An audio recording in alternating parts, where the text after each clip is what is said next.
Bienvenidos a su programa Una pausa en el camino.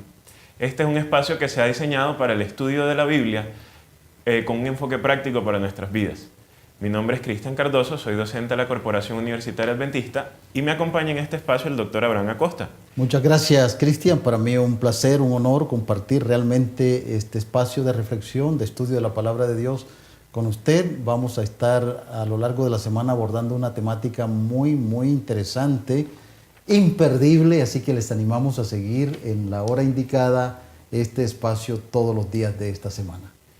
Esta semana estaremos estudiando el tema del sello de Dios o la marca de la bestia e iniciaremos con el tema de cuáles son las marcas o sellos, símbolos que han identificado al pueblo de Dios a lo largo de la historia bíblica. Pero antes vamos a tener una palabra de oración. Muy bien.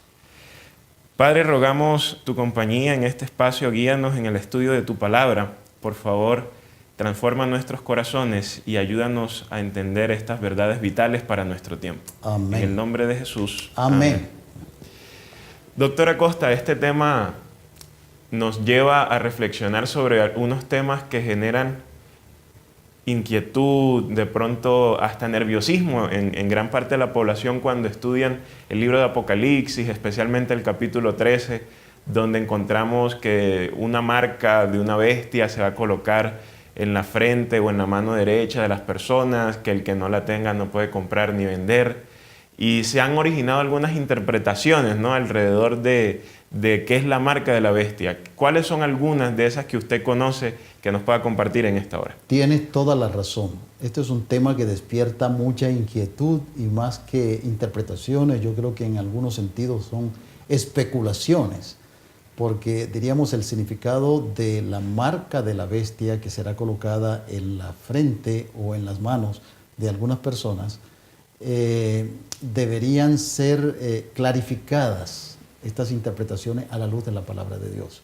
Entonces yo encuentro, por ejemplo, que algunos piensan que la marca de la bestia es un código de barra que va a ser colocado en la frente de las personas.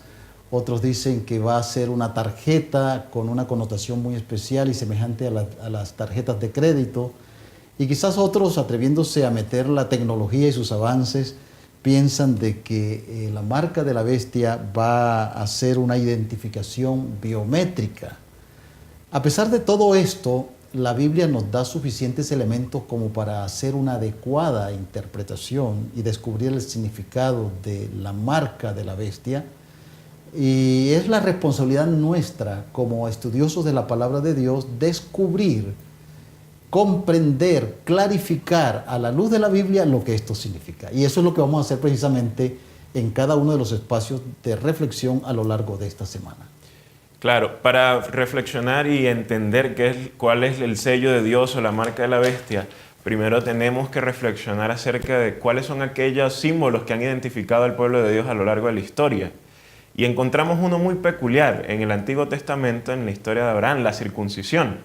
¿Qué nos puede comentar acerca de por qué Dios ordenó la circuncisión y qué simbolizaba este rito que marcaba allí unos indicadores de relación, ¿no?, entre Abraham y Dios? Cada vez que Dios se relaciona con personas o con su pueblo para una situación especial, escoge muchas veces un símbolo de esa relación, de ese compromiso, de esa alianza. Y es muy interesante pensar que estas ilustraciones externas corresponden a una realidad interna mucho más profunda.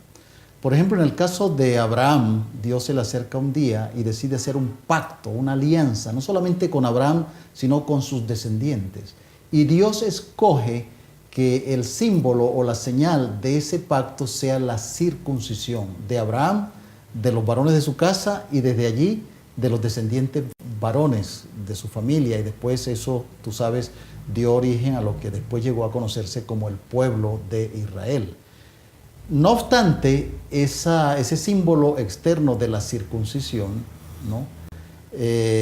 Representaba una realidad interna, porque en Deuteronomio capítulo 30, versículo 6, nos dice la palabra de Dios que mucho más importante es la circuncisión del corazón, haciendo referencia a esa renovación de la vida, de la mente, de los sentimientos, de las emociones, de aquel que se pone en contacto con Dios, acepta su plan y decide hacer su voluntad.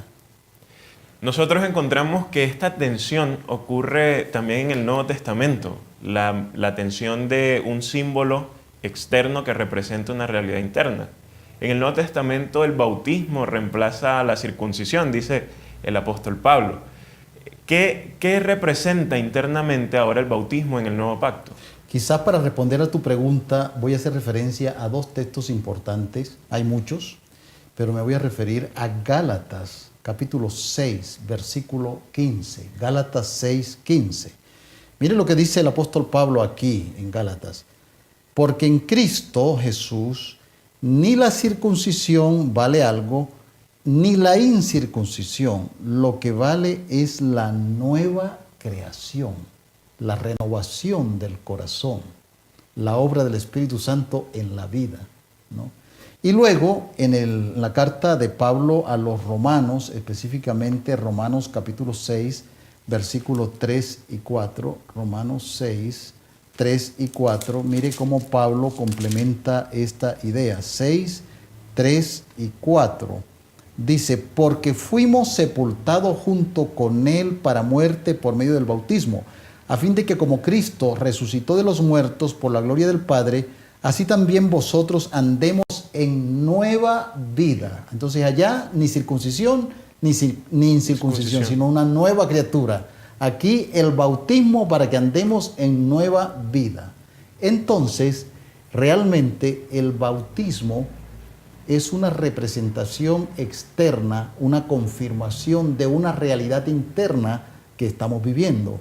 Es decir, cuando Jesús se me muestra con su justicia, con su plan de salvación, con su deseo intenso de ayudarme, y yo lo acepto como mi Salvador personal y comienzo a vivir una vida de comunión, de alegría, de caminar con Él, la representación externa de ese compromiso que yo estoy asumiendo con Dios es el bautismo. Doy testimonio público de mi fe en cuanto a lo que estoy viviendo con Cristo Jesús. Ahora, doctora Costa, nosotros encontramos en la Biblia una señal que es eterna, porque la circuncisión aparece en el pacto de Dios con Abraham, pero el sábado aparece como una señal del pueblo de Dios en algunos textos que aparentemente no está relacionada con el tiempo. ¿Dónde podemos encontrar confirmación de esto y cómo entendemos el sábado como una señal y un símbolo entre Dios y su pueblo? En Ezequiel 20:20, por ejemplo, se nos dice que el sábado es señal entre Dios y su pueblo. Circuncisión, bautismo y ahora la señal entre Dios y su pueblo, el sábado. Pero sobre este tema podemos profundizar más adelante. Podemos concluir entonces que Dios tiene distintas señales con las cuales se identifica y se relaciona con su pueblo a lo largo de la historia. Tenemos la circuncisión para Abraham, tenemos el bautismo en el Nuevo Testamento, pero tenemos una señal que no está condicionada a estos pactos, una señal que precede, que es la señal del sábado, que está conectada a la identificación de Dios y su pueblo desde la creación. Sí, y déjame darte un texto. Génesis capítulo 2, versículo 1 y 2. Así quedaron acabados los cielos y la tierra y su gran contenido. Y acabó Dios en el día séptimo la obra que hizo y reposó en el séptimo día de cuanto había hecho. Entonces Dios bendijo al séptimo día y lo santificó porque en él reposó de todo cuanto había hecho en la creación. Anterior a la circuncisión, cuando no había ni un solo judío. Muy bien. Qué tema tan interesante, ¿no? Interesante, y esto es lo bueno. La semana entrante vamos a estar profundizando en estos aspectos. Así que le invitamos a nuestros televidentes a que nos acompañen en el día de mañana para seguir estudiando este tema tan interesante que es la marca de la bestia o el sello de Dios. Muchas gracias por acompañarnos en este espacio.